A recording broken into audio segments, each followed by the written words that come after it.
Episode 16। मेरे बेटे की मुंहबोली मम्मा शादी कर लो मुझसे। Tiger palace. भाई आपके उस घटिया प्लेन की वजह से मैं बेचारा भोला भाला लड़का फंस गया। अब बिग बी आपके और टाइगर के साथ मुझे भी पनिशमेंट देंगे। आयुष ने रुद्र पर गुस्सा करते हुए कहा। ओए पढ़ाकू कीड़े, सब कुछ मेरे ऊपर डाल रहे हो, बहुत बढ़िया। वैसे बिग बी को कुछ पता भी नहीं चलता अगर तुम टाइम पर मुझे उठा देते तो।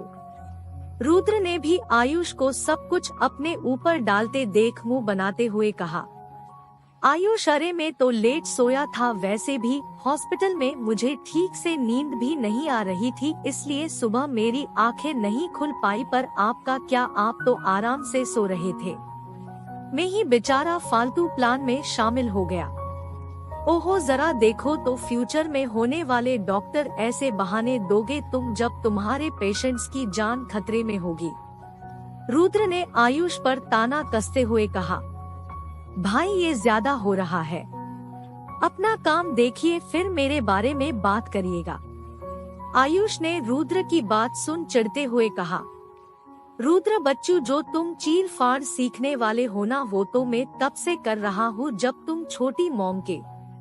रुद्र अपनी बात कहते कहते रुक गया। उसे एहसास हुआ कि उसने फ्लो में बहुत गलत बोल दिया। दोनों बस अब एक दूसरे को देखने लगे। आयुष के मॉम डैड उसके पैदा होने के 2 महीने बाद ही एक एक्सीडेंट में चल बसे थे। वनराज जी यानी कि ऋषभ के पापा, और बाद में ऋषभ ने ही उसे और रुद्र दोनों को संभाला था। ऋषभ और रुद्र की माँ भी बचपन में ही चल बसी थी। दोनों अपने पास्ट को याद करते हुए दुखी हो गए। Good morning.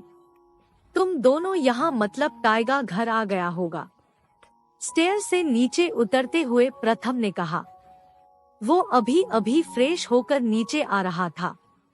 उसे आयुष, रुद्र और कृष के कांड के बारे में कानों कान खबर नहीं थी। प्रथम ब्रो, वो रुद्र भाई ने मेरी वाट लगा दी है। आयुष ने प्रथम से रुद्र की शिकायत करते हुए कहा। कोई नई बात बताओ आयु, ये तो रोज की बात है। प्रथम ने आयुष को देख हल्की मुस्कान के साथ कहा था। रुद्र की हरकतें ही ऐसी थी कि उसके साथ रहने वाले के वाट लगनी तो आम बात थी। रुद्र ने दोनों को मुंह बनाकर इग्नोर किया और चुगलीखोर आयुष ने सारा माजरा प्रथम को समझा दिया। तुम दोनों पागल हो गए हो। पता नहीं ऋष प्रिशा के घर जाकर अब कौन सा नया तमाशा खड़ा करेगा। वैसे भी उसकी तबीयत खराब है। ओ गॉड। प्रथम ने कल रात ऋषभ के साथ हुए अपने झगड़े को याद करते हुए कहा। रुद्र और आयुष दोनों ने अपना सिर झुका लिया। गलती तो उनसे हो गई थी, पर इस गलती का अंजाम क्या होगा ये वो दोनों नहीं जानते थे। अब ऐसे सिर झुकाकर क्या खड़े हो, चलो प्रिशा के घर। प्रथम ने उन दोनों को देख थोड़ा गुस्से में कहा। Bro we can't, I mean कि बिग बी ने हमें और साथ में आपको भी हाउस लॉक कर दिया है। रुद्र ने खिसियानी मुस्कान के साथ अपने हेयर सहलाते हुए कहा। क्या? ये कह प्रथम निराशा से अपनी गर्दन न में हिलाते हुए सोफे पर बैठ गया। उसे टेंशन हो रही थी, पता नहीं उसका दोस्त वहां जाकर कौन सा तमाशा खड़ा करने वाला है। प्रिशा के घर। ऋषभ तो बस प्रिशा को ही घूर कर देख रहा था। हाथ छोड़ो मेरे बेटी का। शान जी ने आगे आते हुए ऋषभ के हाथ को प्रिशा से अलग करते हुए थोड़े गुस्से से कहा। ऋषभ ने अपनी गहरी नजरें प्रिशा से हटाई और शान जी की बातों को इग्नोर कर घर के अंदर आने लगा। उसे अपने घर में आता देख शान जी और वेदिका गुस्से से लाल हो गए। वही प्रीति जी चुपचाप बस ऋषभ को देखे जा रही थी और प्रिशा, उसे तो बस कृष के पास जाना था। प्रीति, उस बच्चे को लेकर आओ। शान जी ने अपने आप को जितना हो सके उतना शांत दिखाते हुए कहा। पापा, आप ये क्या कह रहे हो? कृष कहीं नहीं जाएगा, वो यही रहेगा मेरे साथ। अपने पापा की बात सुन प्रिशा ने उन पर गुस्सा करते हुए कहा। प्रीति, इस बार शान जी ने अपनी आवाज काफी बढ़ा दी। प्रीति जी उनकी तेज आवाज सुन जल्दी से प्रिशा के कमरे की तरफ बढ़ गई। जो मेरा है उसे तो मैं लेकर जाऊंगा ही एसीपी सर, पर पहले मुझे आपके बेटी से थोड़ी देर बात करनी है। ऋषभ ने सोफे पर फैलकर बैठते हुए कहा। उसके साथ पार्थ भी था। देखिए आपको क्या चाहिए मैं वो सब आपको दूंगी। पैसे कितने पैसे चाहिए मैं उतने दूंगी, पर प्लीज मेरे क्रिश को मुझसे दूर मत कीजिए प्लीज। प्रिशा ने ऋषभ के सामने गिड़गिड़ाकर रोते हुए कहा। ऋषभ बस उसे अपनी पैनी नजरों से घूरे जा रहा था। वो देख सकता था कि उसके सामने खड़ी ये औरत उसके बच्चे के लिए पूरी पागल है। ताई बटा प्रीशु ये तुम क्या कर रही हो? शान जी और वेदिका ने एक साथ कहा। प्रिशा को ऐसे किसी की सामने गिड़गिड़ाते देख उन दोनों को काफी दुख हुआ। वेदिका ने जल्दी से प्रिशा के पास जाकर उसे संभाला। तो तुम उसके लिए कुछ भी करोगी? हाँ। ऋषभ ने अपने पैर पर पैर रख स्मिर्क के साथ प्रिशा को देख कहा। प्रिशा ने रोते हुए बस हाँ में गर्दन हिलाई। शान जी ने गुस्से ऋषभ को अपने घर से जाने के लिए कहा। निकलो तुम यहाँ से, समझे? जाऊंगा, जरूर जाऊंगा, पर मैंने तो वो काम किया ही नहीं जो मैं यहाँ करने आया था। रिपोर्ट दर्ज कीजिए एसीपी सर। प्रिशा शान देसाई के खिलाफ उसने मेरे बेटे को किडनैप किया है, और रही बात सबूत की तो वो आपके सामने नहीं वो इनके रूम में है। ऋषभ ने प्रिशा की तरफ इशारा कर शान जी के आंखों में आंखें मिलाते हुए कहा। उसने एसीपी सर वर्ड पर जोर देते हुए अपनी बात कही थी। वो इस वक्त अपने डेविल अवतार में वापस आ चुका था। कब कोनासा जाल फेंक मछली को अपने जाल में फंसाना है ये ऋषभ से बेहतर कोई और जान ही नहीं सकता था। वो कहते हैं रणभूमि में युद्ध खेलने से पहले मनोभूमि में खेला जाता है। बिल्कुल उसकी तरह ऋषभ ने पूरा खेल पहले ही अपने दिमाग में बसा लिया था। अब बस वो अपना प्लान एग्जीक्यूट कर रहा था, जिससे देसाई परिवार वाले गुस्से के मारे लाला पीले नीले हो रहे थे। तुम। वेदिका उसकी बात सुन गुस्से से चिल्ला उठी। वही शान जी चुप हो गए। वो ऋषभ की बात को अच्छे से समझ रहे थे। अगर उन्होंने दिमाग से काम नहीं लिया तो ये दिमाग से पैदल ऋषभ आदमी उनके बेटी के खिलाफ पुलिस कंप्लेंट कर देगा। अरे छोटा पैकेट बड़ा धमाका कूल डाउन में बस मज्जत कर रहा था। जस्ट चिल यार, ऋषभ ने टीजिंग स्माइल के साथ वेदिका से कहा। उसका ऐसा अवतार काफी कम लोगों ने देखा था। वो चेहरे पर किलिंग मुस्कान चिपकाया मन ही मन गुस्से से फटा जा रहा था। उसने प्रिशा के लिए ऐसा जाल बुन लिया था कि प्रिशा चाह कर भी उस जाल से बाहर नहीं निकल सकती थी। तो मिस प्रिशा देसाई, मेरे बेटे की मुबोली मम्मा, तुम मेरे बेटे के साथ रहना चाहती हो हमेशा हमेशा के लिए। उसे मुझ जैसे आदमी जो कि एक घटिया माफिया और पता नहीं क्या क्या है, और सबसे जरूरी जो उसका सगा बाप भी है, उससे दूर करना चाहती हो, राइट? ये कहते हुए सोफे से उठ ऋषभ बिल्कुल प्रिशा के सामने आकर खड़ा हो गया। प्रिशा को उससे डर लग रहा था। वो इस वक्त किसी साइको से कम नहीं लग रहा था। बकवास बंद करो अपनी, शान जी ने प्रिशा को अपनी तरफ खींच उसे ऋषभ से दूर करते हुए कहा। बीच में मत बोलिए। ऋषभ ने ये बात काफी गुस्से से कही थी। वेदिका और प्रिशा तो उसकी गुस्सैल आवाज सुन डर ही गए। कुछ पल के लिए तो शान जी चुपचाप उसे देखने लगे। ये आदमी पहले कितने स्वीटली बात कर रहा था, अब आ गया ना अपनी औकात पे। तो मैंने सही कहा ना मिस प्रीयिशा? ऋषभ फिर से अपनी आवाज में मिठास लाते हुए कहा। गिरगिट कहीं का। वेदिका उसके बदलते रूप को देख मन ही मन बोल पड़ी। प्रिशा उसकी तो ऋषभ की बातें सुन हालत ही खराब हो रही थी। वो स्वीटली बात करे या गुस्से में, उसे तो बस ऋषभ से डर ही डर लग रहा। उसे ऋषभ को देख बड़ी अजीब सी फीलिंग आ रही थी, जो अच्छी तो बिल्कुल भी नहीं थी। प्रिशा ने उसके कोई भी बातों का जवाब नहीं दिया तो ऋषभ ने उसे घूरते हुए अपनी बात आगे बढ़ाई। शादी कर लो मुझसे। उसकी बात सुन सभी देसाई फैमिली को झटका सा लगा। शान जी और वेदिका का दिमाग गुस्से से फट ही गया था। आखिर ऋषभ ने धमाका ही ऐसा किया था। कभी नहीं, कभी नहीं, मेरी बेटी तुम जैसे इंसान के साथ शादी कभी नहीं करेगी। मैं ऐसा होने ही नहीं दूंगी। अपने बेटे को लो और चले जाओ यहाँ से। कृष को कमरे से बाहर ला रही प्रीति जी में जैसे ही ऋषभ की बात सुनी, उन्होंने अपने हाथ में पकड़े कृष को ऋषभ की तरफ किया और रोते हुए गुस्से से बोल पड़ी। शान जी ने भी उसे गुस्से अपने घर से निकलने को कहा। ऋषभ को उन सब पर काफी गुस्सा आ रहा था, पर उसने अपने आप को काबू में रखा था। जब तक उसका मकसद पूरा नहीं हो जाए वो यहाँ से हिलने भी वाला नहीं था। बाद में वो सब कुछ सूद समेत देसाई फैमिली को वापस लौटा देगा, क्योंकि ऋषभ राजवंश कभी किसी का उदार नहीं रखता। मम्मा, कृष ने रोते हुए प्रिशा के लेग्स को हग कर लिया। वो अब फिर से अपनी मम्मा को खोना नहीं चाहता था। उसके डैड तो उससे प्यार ही नहीं करते हैं, पर अब वो उसकी मम्मा जो उससे ढेर सारा प्यार करती है, उनसे दूर करना चाहते हैं। पर कृष अब अपनी मम्मा से दूर नहीं होगा। वो उनके पास रहेगा, उनके साथ रहेगा, चाहे जो भी हो जाए। कृष ने मन ही मन ठान लिया।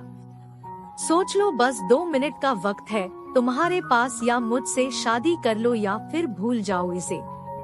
ऋषभ ने कृष की तरफ इशारा करते हुए कहा। ये बॉस भी ना ऐसी भी कोई शादी के लिए प्रपोज करता है। प्यार से ना सही, थोड़ा तमीज से तो करते। अरे भूल गए क्या, इनके पास जो है ही नहीं उसका इस्तेमाल भला ये कैसे करेंगे। पार्थ ने मन ही मन अपने बॉस हरकतों को देख निराशा से कहा। मम्मा मान जाओ प्लीज मम्मा। कृष रोते हुए प्रिशा को मनाने की कोशिश करने लगा। उसे पता नहीं था कि उसके डेविल डैड ने उसकी मम्मा से क्या करने को कहा है, पर जो भी हो बस उसकी मम्मा वो करने के लिए मान जाए बस, और उसके साथ रहे हमेशा हमेशा के लिए, इतुसी उसके भोले मन की ख्वाहिश थी। वेदिका को दोनों बाप बेटों पर काफी गुस्सा आ रहा था। आखिर दोनों उसके ताई के जिंदगी में फन मार कर बैठे हैं और उसकी भोली भाली ताई का फायदा उठाना चाहते हैं। ताई बिल्कुल नहीं, तुम इस गुंडे से शादी नहीं करोगी। वेदिका ने ऋषभ को घूरते हुए प्रिशा को समझाते हुए कहा। प्रिशा ने उसे कोई जवाब नहीं दिया। आखिर वो क्या ही जवाब देती। ना उसका दिमाग काम कर रहा था, ना उसका दिल उसका साथ दे रहा था। इस वक्त वो कोई भी फैसला लेने के हालत में थी ही कहा। ठीक है तो फिर 2 मिनट खत्म। अपना दिया हुआ वक्त खत्म होने के बाद ऋषभ अपने रिस्ट वॉच में टाइम देखते हुए बोला और फिर पार्थ को अपने आंखों से इशारा कर कृष को अपने पास लेने को कहा।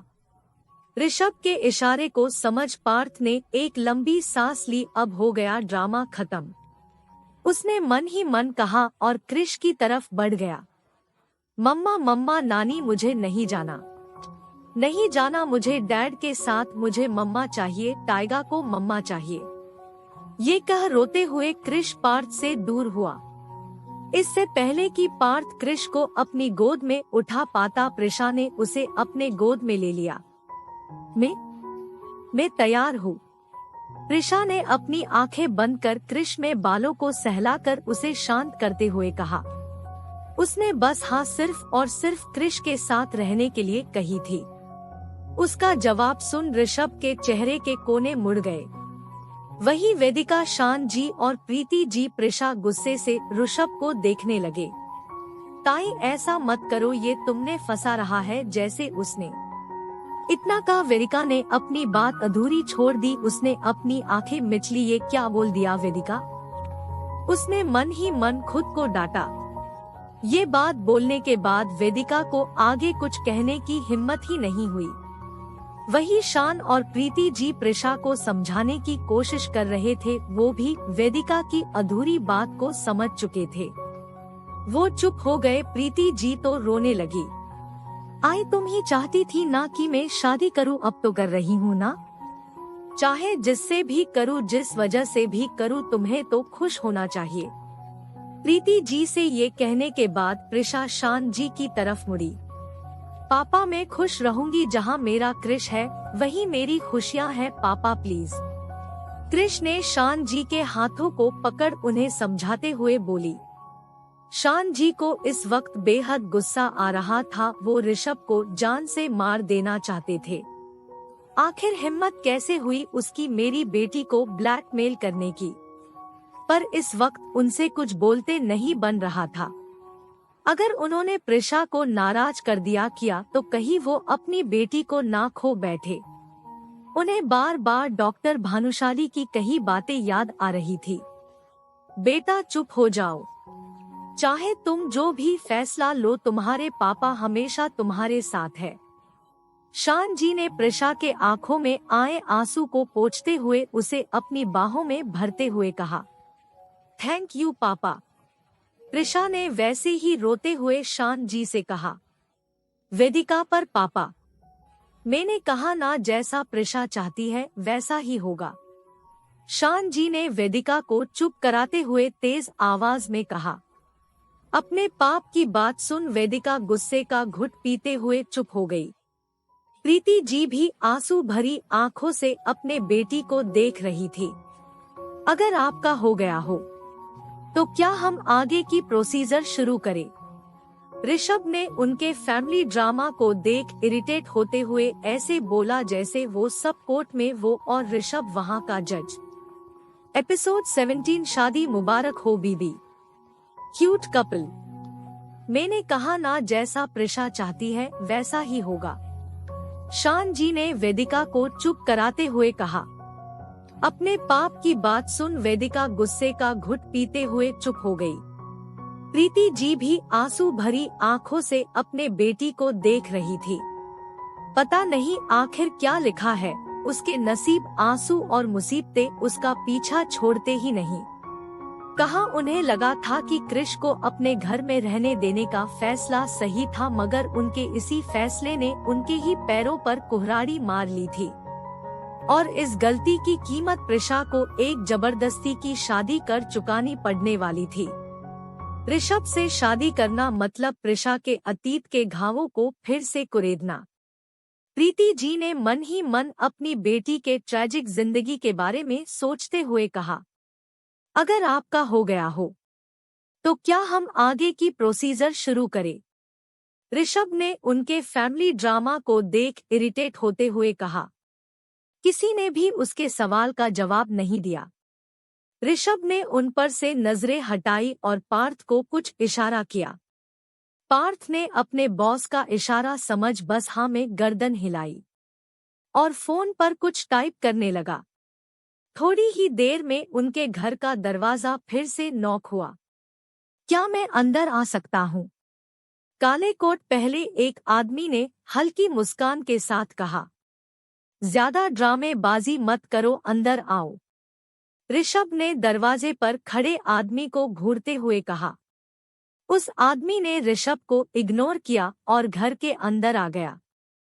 हेलो एवरीवन, में the great lawyer Paritosh Khanna. नाम तो सुना ही होगा। उस काले कोट पहने आदमी यानी कि पारितोष ने अपना कोट ठीक करते हुए मुस्कुराहट के साथ अपना इंट्रो दिया। तोशु जिसके लिए बुलाया है बस वो काम करो। ऋषभ ने परितोष को फिर से घूर कर देखते हुए कहा। हाँ यार, वही तो कर रहा हूँ। तू घोड़ी चढ़ने के लिए इतना उतावला क्यों हो रहा है? थोड़ा तो धीरज रख। ये बोल पारितोष ने अपने हाथ में पकड़ी फाइल प्रिशा की तरफ बढ़ाई। भाभी यहाँ और यहाँ पर साइन कर दीजिए। उसने प्रिशा को मैरिज अग्रीमेंट पर कहाँ साइन करने हैं वो बताते हुए कहा। अपने लिए उसके मुंह से भाभी सुन प्रिशा ने उसकी तरफ नजर उठाकर देखा। पारितोष का चेहरा उसे कुछ जाना पहचाना लगा। वही शान जी, प्रीति जी और वेदिका गुस्से से परितोष को देख रहे थे। भाभी साइन। प्रिशा को साइन ना करता देख परितोष फिर से प्रिशा से कहा। कृष भी अपने मम्मा से चिपका अपने डैड को और इस नए किरदार परितोष को चुपके चुपके देख रहा था। परितोष की बात सुन प्रिशा ने वो फाइल अपने हाथों में ले ली। उसने देखा कि ऋषभ ने वो मैरिज पेपर्स पहले से ही साइन कर लिए थे। उसने वो फाइल सोफे के सामने रखे टेबल पर रख दी और झुककर जैसे ही साइन करने वो हुई कि शान जी ने उसे रोक लिया। बेटा एक बार पढ़ लो। शान जी ने एक नज़र ऋषभ को देखने के बाद प्रिशा से कहा। हाँ, होने वाली बीबी होने वाले ससुर जी सही कह रहे हैं, एक बार पढ़ ही लो। ऋषभ ने एक स्मिर्क के साथ शान जी की तरफ देख कहा। इसमें पढ़ना क्या है, होने वाले ससुर जी मेरा मतलब मेरे ऋष के होने वाले ससुर जी शादी के कागजात है, कोई आपकी लाखों की प्रॉपर्टी के नहीं। परितोष ने चील वॉइस में एक स्माइल के साथ कहा। मेरी बेटी लाखों की प्रॉपर्टी से कई गुना ज्यादा है। शान जी ने परितोष को घूर कर देख एक एक शब्द चबाते हुए कहा। सो तो है ही। परितोष ने उनकी आवाज में छिपा गुस्सा देख अपनी बत्तीसी दिखाते हुए कहा। प्रिशा ने वो पेपर्स ठीक से पढ़े, उसे पेपर्स में कहीं कुछ गड़बड़ी महसूस नहीं हुई। इसलिए उसने जहां जहां परितोष ने साइन करने को कहे वहां वहां साइन कर दिए और एक गवाह के तौर पर प्रिशा की तरफ से शान जी ने बुझे मन से साइन कर दिए। और साइन होने के बाद प्रिशा ने वो पेपर्स परितोष की तरफ बढ़ा दिए। शादी मुबारक हो बीबी। ऋषभ ने प्रिशा को देख एक मुस्कान के साथ कहा। प्रिशा तो बस उसे देख रही थी और अपने साथ क्या हो रहा ये सब समझने की कोशिश कर रही थी। अरे रुक जा, अभी प्रोसीजर कंप्लीट नहीं हुई। भाभी आपने यहाँ पर साइन ही नहीं किए। परितोष ने प्रिशा को फाइल में एक जगह पर पॉइंट करते हुए कहा। लेकिन मैंने तो सब जगह साइन किए थे जहां जहां आपने साइन करने को कहा था। प्रिशा ने धीमी आवाज में ये कह परितोष से वो फाइल ली। जहां तक उसे याद था कि उसने उन सभी जगह पर साइन किए थे जहां उसे करने चाहिए थे। पर खैर उसने इस बारे में ज्यादा न सोचते हुए उसने वहां पर साइन कर दिए। वैसे तुम दोनों की जोड़ी काफी अच्छी है, एक टाइगर की तरह दहाड़ता है और एक बिल्ली की तरह धीरे धीरे म्याव म्याव करती है। सच ए क्यूट कपल। परितोष ने प्रिशा और ऋषभ के अजब गजब जोड़े की तारीफ करते हुए कहा। देसाई परिवार के कानों में उसके कहे शब्द कांटे की तरह चुभ रहे थे। किस एंगल से क्यूट और किस ट्रायंगल से कपल नजर आ रहे इस बेवकूफ को दिख नहीं रहा ब्लैकमेलिंग के साथ जबरदस्ती शादी हो रही है। वेदिका ने मन ही मन कुढ़ते हुए कहा। उसका मन कर रहा था वो ऋषभ और इस फूटी आंख वाले लॉयर को मार मार कर खीमा उनका बना दे। वही कृष भी परितोष को घूर रहा था। वो आज पहली बार परितोष से मिला था। वो नहीं जानता था कि इस पागल काले कोट वाले आदमी का उसके महापागल डैड से क्या वास्ता है, पर उन दोनों के बीच हुई बातों को देख ये कन्फर्म है कि दोनों का रिश्ता काफी करीबी का है। शायद दोनों दोस्त होंगे। कृष मन ही मन परितोष को देखते हुए ये सब सोच रहा था। चले बीबी। ऋषभ ने जैसे ही ये कहा देसाई परिवार के आंखें नम हो गई। वो अपनी बेटी को इस राक्षस के साथ कैसे भेज सकते हैं। इस चालाक लोमड़ी जैसे आदमी ने उनके बेटी के मजबूरी का, उसके बीमारी का फायदा उठाया और उनके हाथों पर और जुबान पर ऐसी हथकड़ियां बांध दी कि वो चाह कर भी ये सब रोक ना सके। प्रिशा की भी आंखें नम हो गई। वो ऋषभ के साथ कहीं भी जाना नहीं चाहती थी, पर कृष उसके लिए तो वो जहन्नुम में भी चली जाए तो फिर भी ऋषभ के घर जाना इतना भी बुरा नहीं था। प्रिशा ये सोच खुद को समझा रही थी, पर असल में ऋषभ के घर छोड़ो उसके जिंदगी में कदम रखाना ही जहन्नुम जाने से बदतर था। बॉस, पर आपने मैम को मंगलसूत्र सिंदूर पहनाया ही नहीं। इतनी देर से चुपचाप ड्रामा एंजॉय कर रहे पार्थ ने अपना मुंह खोला। ऋषभ के पैर भी रुक गए। उसने मुड़कर अपने पीछे खड़े पार्थ को देखा। बिल्कुल सही कहा तुमने, ये तो मैं भूल ही गया था। ऋषभ ने पार्थ को प्रेजिंग स्माइल देते हुए कहा और अपने बेल्जर की जेब से एक मंगलसूत्र निकाला। हमारा दुल्हा तो सारी तैयारियों के साथ ही आया था। प्रिशा वो मंगलसूत्र गौर से देख रही थी। काले मोतियों की चैन के बीचों बीच गोल्ड से बनी एक मोरपंख की डिजाइन थी, जिस पर कई सारे व्हाइट डायमंड चमक रहे थे। ऋषभ ने एक नज़र उस मंगलसूत्र को देखा और अपने ससुराल वालों को बिना किसी भाव के देखा, जो कि उसे खुन्नस भरी नजरों से घूर रहे थे। उसने अपने कदम प्रिशा की ओर बढ़ाए। अब वो दोनों एक दूसरे के बिल्कुल आमने सामने थे। उनके बीच में बाप्पा की मूर्ति थी। ऋषभ एक तक प्रिशा को देख कुछ सोच रहा था। वही प्रिशा की नजरें उस मंगलसूत्र पर गड़ी हुई थी और अपने मम्मा के पास खड़ा कृष्ण नासमझी से सबकी तरफ देख रहा था। उसके नन्हे आंखों में सवाल ही सवाल थे। परितोष, अरे भाई जल्दी कर, मैं कब से फोटो खींचने के लिए वेट कर रहा हूँ। उसकी आवाज सुन ऋषभ अपने सोच से बाहर निकाला। उसने एक नज़र उस मंगलसूत्र पर डाली और अपने सामने खड़ी प्रिशा को वो पहनाने लगा। जैसे ही उसके उंगलियों ने प्रिशा की गर्दन को छुआ, प्रिशा के शरीर में एक तेज झंझनाहट दौड़ गई। उसकी आंखें अपने आप बंद हो गई। उसके आंखों से टप टप कर आंसू गिरने लगे। ऋषभ उसे गौर से देख समझने की कोशिश कर रहा था।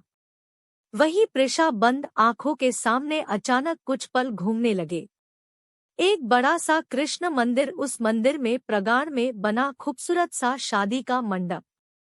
मंडप में जलती अग्नि को साक्षी मान फेरे ले रहा खूबसूरत जोड़ा। प्रिशा के आंखों के सामने ये सब घूम ही रहा था कि ऋषभ ने बाप्पा में सामने रखे पंचपाल से कुमकुम उठाकर प्रिशा के मांग में भर दिया। अपने मांग में सजे कुमकुम का एहसास प्रिशा बंद आंखों से महसूस कर पा रही थी कि अचानक लाल कुमकुम की तरह लाल खून की धारा उसे अपने माथे से बह रही महसूस हुई। उसे अपने शरीर में अजीब सा दर्द महसूस होने लगा, जैसे किसने उसके शरीर की सारी हड्डियां तोड़ दी हो। प्रिशा एकदम से आंखें खोल जोर से चीखी और कुछ बड़बड़ाते हुए बेहोश हो गई। वो बेहोश होकर गिरती इससे पहल ऋषभ ने उसे संभाल लिया। मम्मा बटा प्रीशु, ताई भाभी, कृष, वेदिका, शान जी, प्रीति जी और परितोष ने प्रिशा को बेहोश होते देख जल्दी से उसके पास आते हुए कहा। प्रिशा निढाल सी ऋषभ के बाहों में झूल गई थी।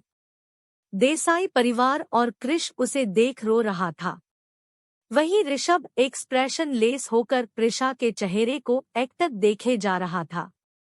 क्यों कर रहा है ऋषभ प्रिशा से जबरदस्ती वाली शादी? क्या होगा इनके शादी का अंजाम? इस शादी की रस्मों के चलते क्या प्रिशा फिर से खो जाएगी अपने अतीत में? और आखिर क्या है प्रिशा के अतीत का राज?